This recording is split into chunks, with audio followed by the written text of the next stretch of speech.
और में जौन स्वप्न देखल जाला बतावे लालो कोई सच्चा सपना होला। आज देखनी हो 20 वर्ष के बाद इतना सुंदर सपना देखे के मिलल बा कि अपना घरवा में कोनो लक्ष्मी ऐसा दुल्हन स्वर्ग से उतर के अपना घरवा में समा गई है। टहलू बड़ी सुंदर सपना देखने में बहुत ज्यादा सुंदर बा। हाँ एगो बात बा आओ ओपरा जौन मंगरू किसान बारे। अच्छा अच्छा हाँ उरवा से भेंट करे की चाहते हैं। मंगरू किसान हाँ अरे हमार अहो भाग्य हमरा दरवाजा पर ले का मुंह देख कर जा बोला लेके आवा। राम राम राम राम मंगरू जी बोली सुनावा कैसे अइला अपन हाल चाल सुनावा कैसे बाड़ा। सेठ जी हमार हाल चल जनते बनी जी जब दिन भर बाबू साहब के खेत में हाथ गुदारी चलावे के साहब के अपना दूध पलनी में आई ले रोटी बनाई ले खाई ले अच्छा से बात सेठ जी तो करा अच्छे में कहल जाई। हाँ जौन कट जाला अच्छा होला बाबू कैसो कैसो एक दिन कत रहल बा सेठ जी। लेकिन एगो बात बतावा बोली हमरा यहाँ आइला के तार मकसद हम ना जान पौली जी का बात बा। सेठ जी वही आवे के मकसद थे कि बात बता कहे सेठ जी एगो ऐसा असरा से एगो बात लगे आइल बनी की बात तू हमरा मुंह से निकलत नहीं गिरी रहो लगे कहीं कि ना कहीं। राम राम राम राम जब तू हमरा लगे आइला अभी अपने मन में संकट पालो तरफ ठीक बात नहीं है जौन भी कहा निसंकोच कहा। सेठ जी हमरा पता लगल जरूर एक जना बाबू बानी लड़का के बारे में जी यानी शादी का रिश्ता लेकर हम वही है रिश्ता लेके आई जी ई बात। हाँ लड़का तो एक दिन बोल उनका नाम अशोक बाबू हो हाल फिलहाल में बीए की परीक्षा देने शादी का रिश्ता लेकर वही हम आइल बने से रिश्ता जी हमको 1 मिनट सोचे के समय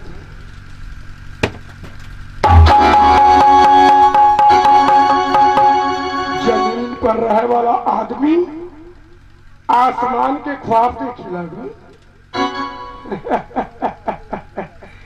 ठीक बात बा कहल जाला छोट बड़ बात कौनो बात नहीं रिश्ता मंजूर तो कहिए ले लेकिन आगे का होई समय बताई।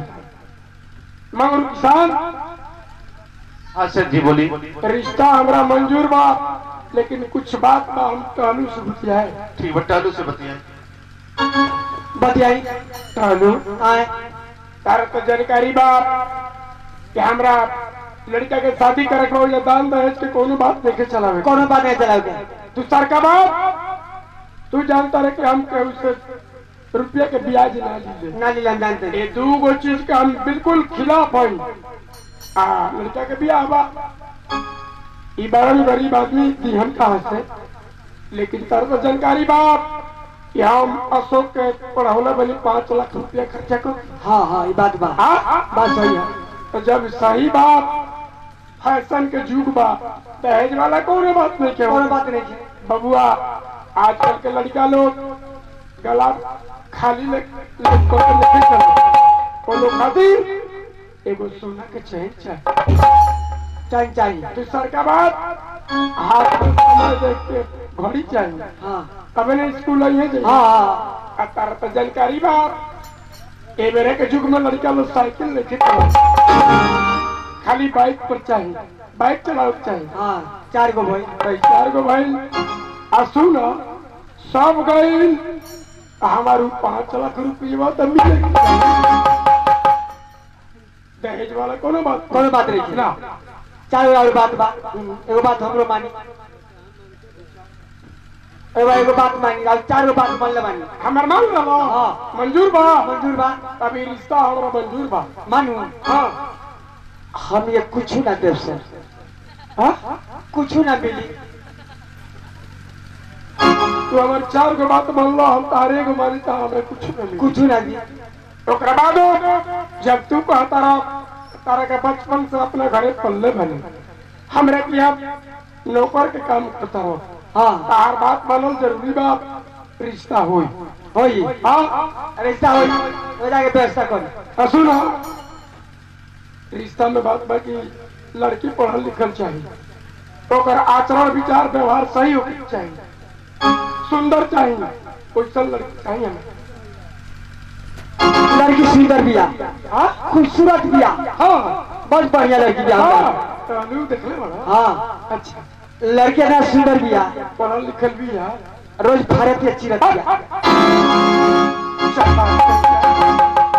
ई का बात है रे? सिलाई बिनाई करती है, ई कौन कटाई कढ़ाई सब करती है। लड़की इतना सुंदर बिया, हाँ अनहार घर में जाए तो जोर कर दी, हाँ ओइ समय लड़की चाहिए हमरा। जोर घर में जाए तो अनहार कर दी। ए टहलू अनहार घर में तो अजोर भाई बड़ी सुंदर लागल है। हाँ अजोर घर में जब अनहार होई ई का हो?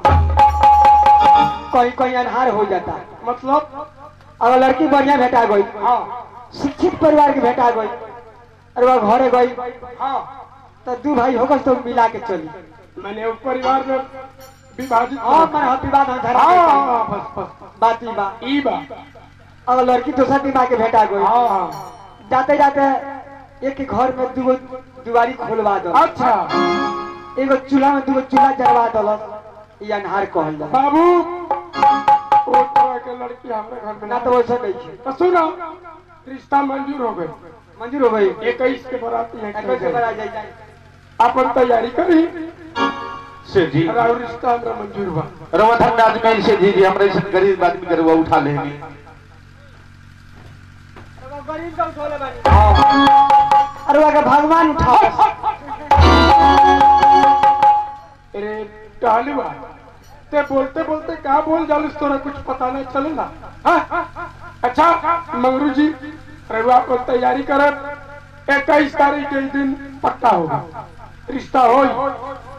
अब बबुआ चलिए बैठा कोई जा, रोजी में कुछ काम बा। कौन काम बा? कुछ व्यवस्था चाहिए ना, मन मनोरंजन के आ गाड़ी घोड़ा के सब व्यवस्था करे के पड़ी ना। बैठा करे पड़ी, तो सब को के आओ। चलिए बैठा पे का दे।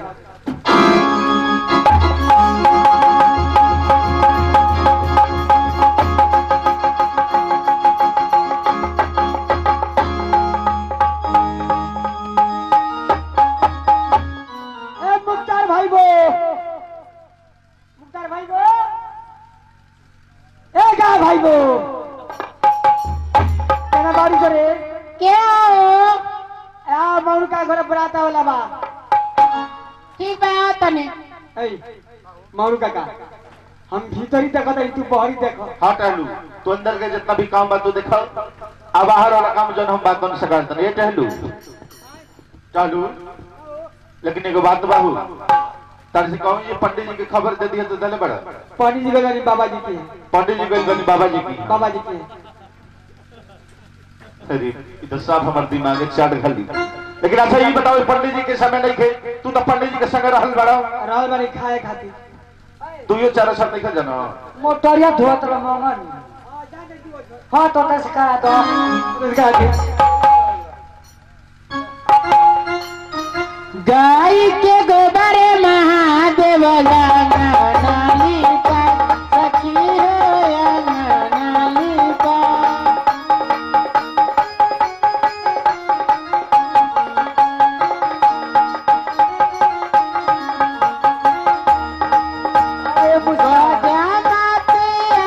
महादेव चबू का पूरा सखी हो चबू का पूरा।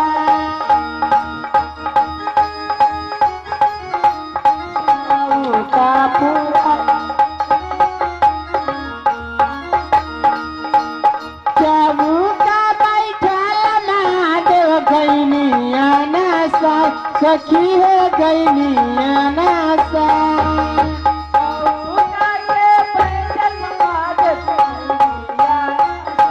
सखी हो गई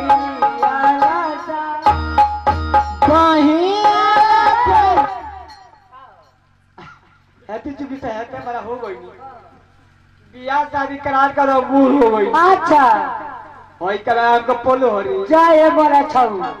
हाँ दे ये देख चुकी से बियाह करके बूढ़ हो गई और चिरात रह के करार का पोलो हो। अरे ना तेरे नाम का पोल हवे। आई मोजर धइले बा। हाँ बीजू आम के पोल हो। बीजू आम हो मजे एते त फरला। आ किसी सोवा आम हो। पाही आला पाई गौर दे गइनिया ने गइनिया ने जा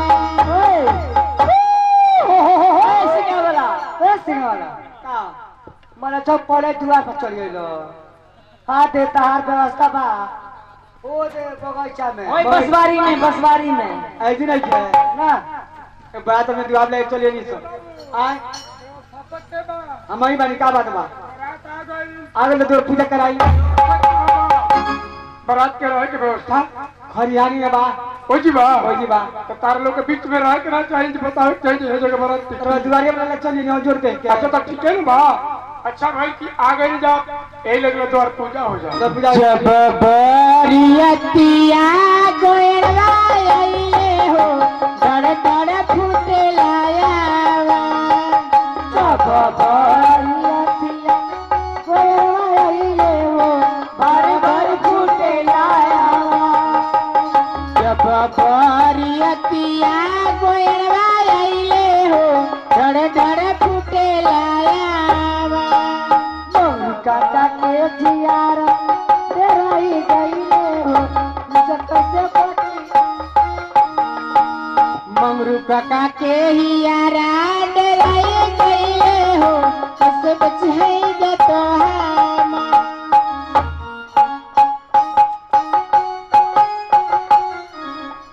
कर्पूर गौरम करो तारम साधन सारम भुजंडारम सदा बसंतम हृदय लौंडा का रे मैं हृदय लौंडा कौन जरूरत पड़े ये श्लोक पढ़ता रहो इनमें लिखल बा ई लिखल बा सब कर्पूर गौरम कर्वावतारम संसार सारम भुजेंद्रहारम सदा वसंतम हृदय रविंद्र भवम भवामि सहितम नमामि अरे बाबा कवाने ना करिया दिया बाबियानी कहावा राके तेज दियानी अरे कवाने ना करिया दिया बाबियानी कहावा राके तेज दियानी अरे पापा कइया अचरुआ काहे ना हरानी त हम राके हार गईनी अरे पापा गई लड़की बुलाओ भाता अरे पापा कइया बचरुआ अरे गाली का बारी हम कर्पूर गौरम करो तारम तंत्र सारम भुजंडारम सदा बसंतम नाना नानी नाना नानी नमो नमामि हाँ नमो नमामि हम ये नाना नानी अरे सारिते कहा रे अरे बोला चलो भर का बैठ अरे हमारो माँ बेटी आखी तेरे पुतरिया आरो कावना बेटी आखी तेरे पुतरिया बिना हारे लो बेटी भूखी अरे पियसिया बिना हारे लो बेटी भूखी पियसिया रातिया हारे लो बेटी बाबा सुनिया रतिया तोरे मीरे पूरे दुल्हा वजारो नारे बाबू बाबू अपना नाना के नाम धरा तो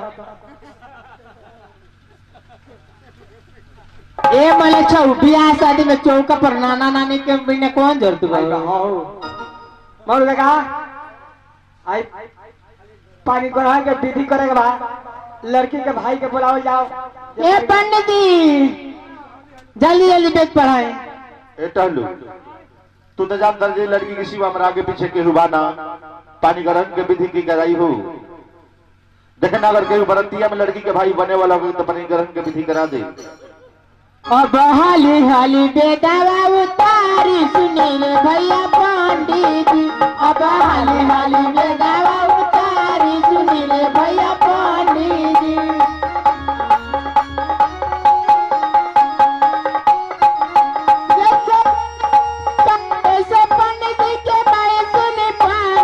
की अब हाली हाली बेगावा उतारी सुनी रे भैया पानी की बिया ना करा है क्या गोरिया उतारी से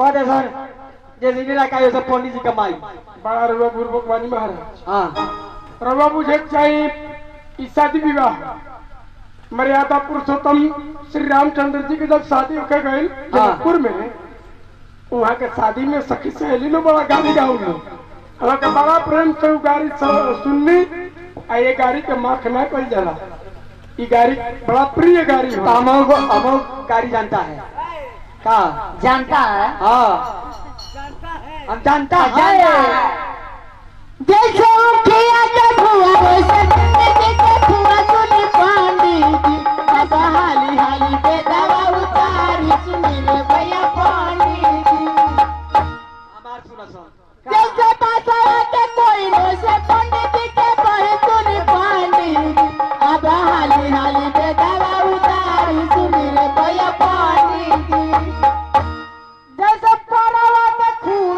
वैसे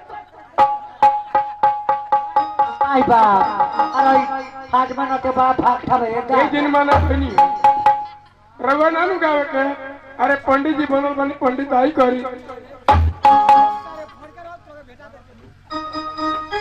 अरे छाड़ा जाले पंडित लोटाना ले जाले सारा पीरे जाले पंडित लोटाना ले जाले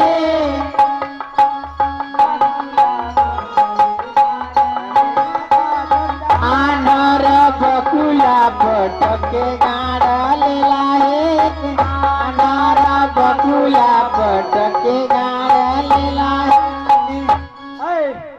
बा गौलीश्वरी अरे रीमा जीमा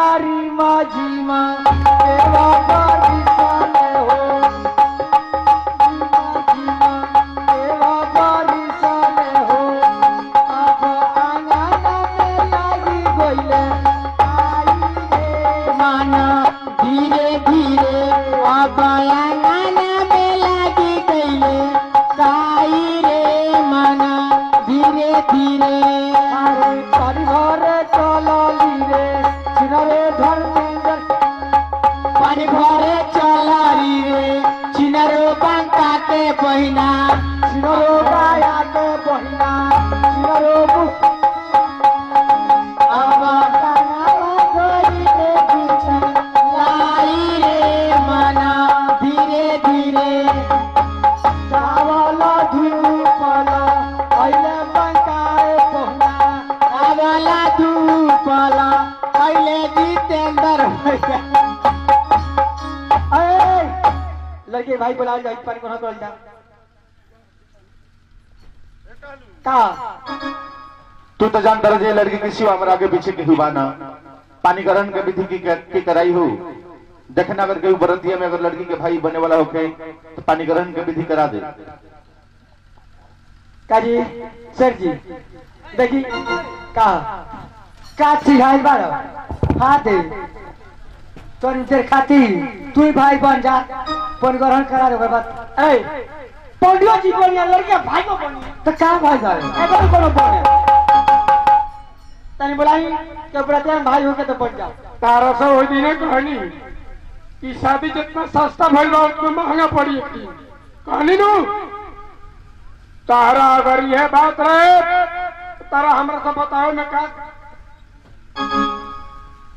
वजह भइल कि तू ना बतौला ए लड़की के भाई नहीं काहे ना बतौला देखी बाय जगह में ना रहलो नारलो ना तो ई बियाह ना हुई कान खोल के सुनो ई बारात वापस जाई चल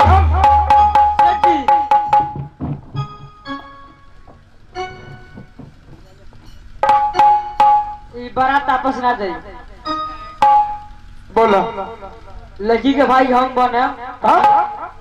लड़की के भाई बोल हाँ सर जी पनगरण की विधि हम करें अच्छा अच्छा तो चलो ऐसा शुभ मुहूर्त बाप लड़की के भाई बोल के पानी ग्रहण के विधि कराओ अरे अरे भैया कौनो ना भैया हो भरवा जाने तुरिया हो अरे अरे भैया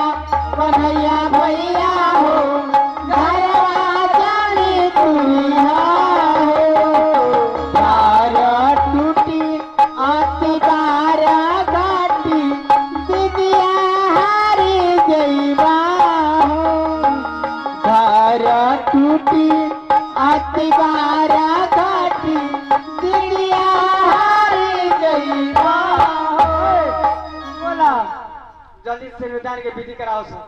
सिनुदान के हाँ अरे से हो सेनुरा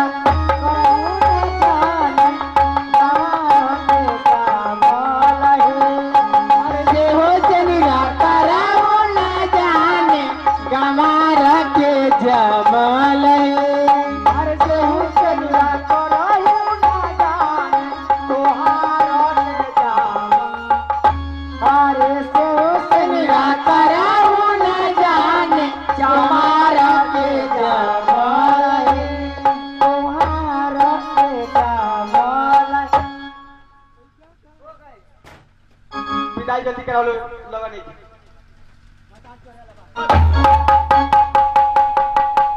अरे बाबुल का घर छोड़ के बेटी पिया के घर चली ये कैसी घर आई है मिलन है जुदाई है अब कैसी बेवफाई है मिलन है जुदाई है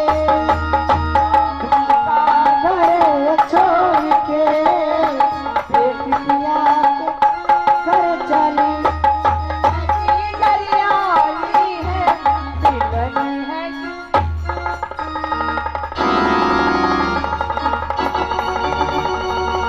बाबू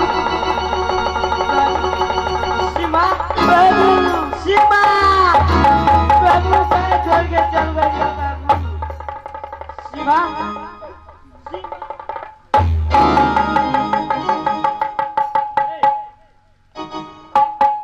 पप्पू ते जाना थाली में खैले थाली में छेद कर दे। अगर हमसे एक बार ते कह देते कि ये लड़की से हम प्यार कर ले तो खुद से खुशी अपना लग देती जाना थाली में खैले तो वही थाली में छेद कर दे। अभी विदाई नहीं हो सकत बाबूजी।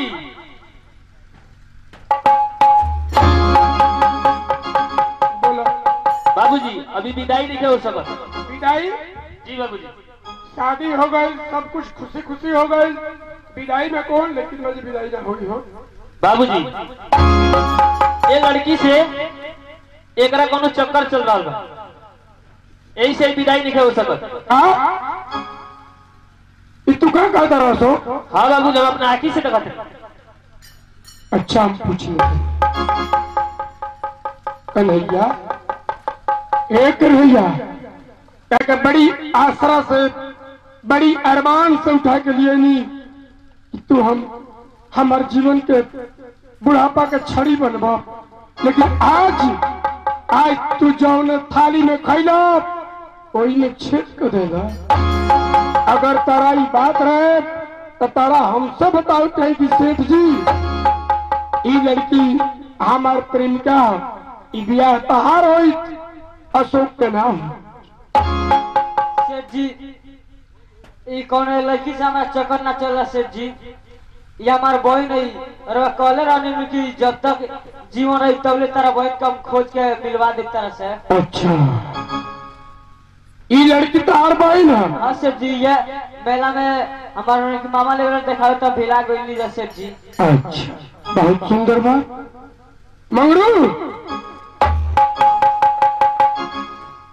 इस शादी के मंडप में आज भगवान के साक्षी मान के तेरे जौन भी बात कहे के बाद सब सत्य सत्य बताए के बाद जब ई लड़की कर बहन है तो वो लड़की से तहार रिश्ता कौन बा तू कौन हो लड़की तहार।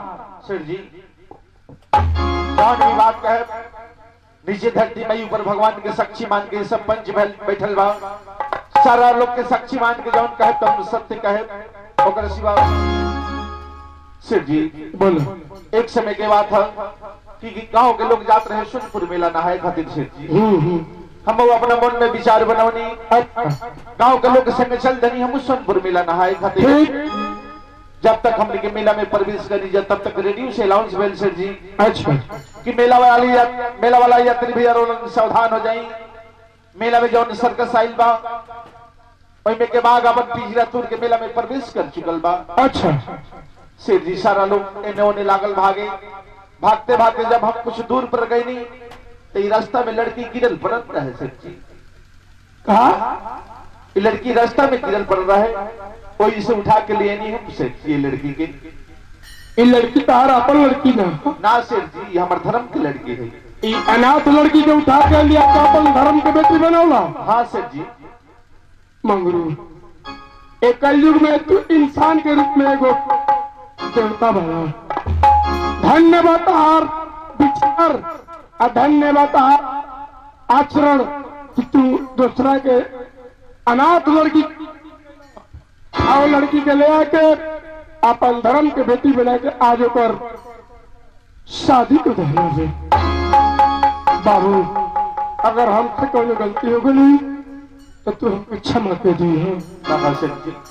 अगर हमसे कोई गलती भइल तो रुआ क्षमा कर दे। बस आज हम जान गई ये लड़की तो धर्म की बेटी है। खैर बाबू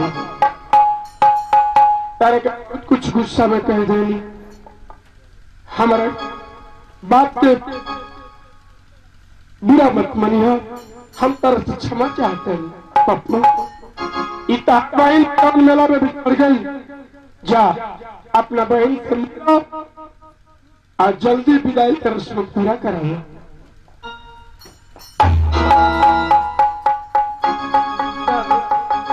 हाँ दीदी।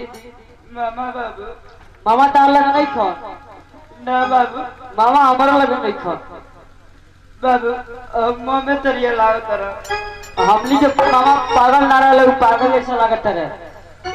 तुम जब मुँह पोछ के देखो बाबू।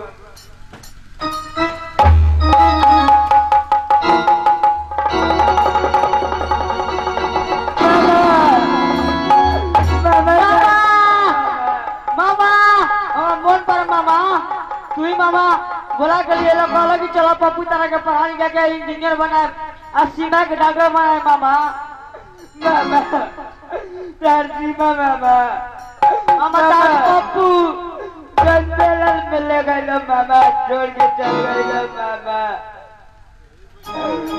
मामा तार सीमा मामा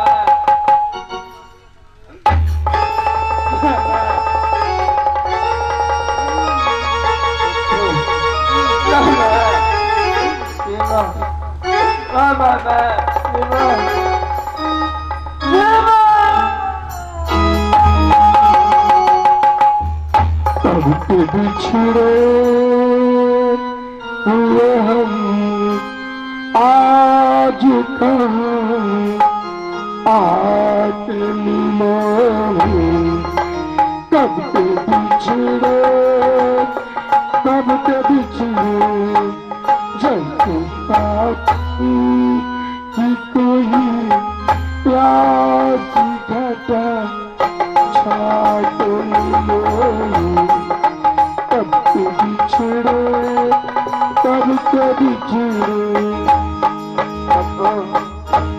सीमा हम तालो के काम बिगड़े पप्पू कि मेला में हमरा छोड़ के भागे लगे। चार चलते हम अपन घर द्वार त्याग देने, अपन मेहरारू त्याग देने, तालो हमरा का मेला में छोड़ के भागे लगे। पप्पू हमरा सीमा के शादी की कही मंगरू किसान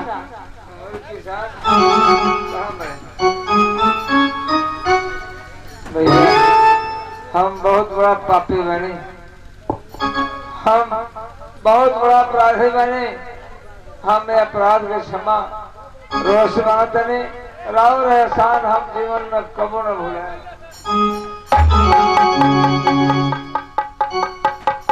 देखिए यहाँ आशीर्वाद दे वाला हाथ जोड़े वाला ना हो।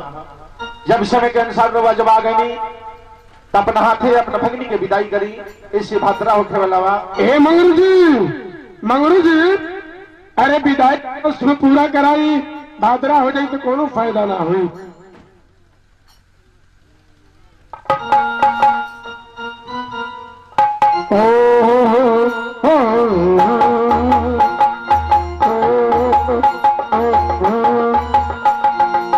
चलो डोली उठाओ तार पिया मिलन की ऋतु आई।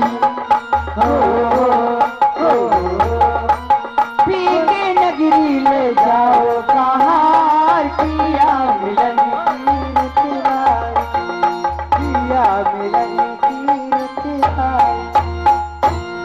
जी हाँ दोस्तों, ये जो ड्रामा हम आपकी सेवा में प्रस्तुत किए थे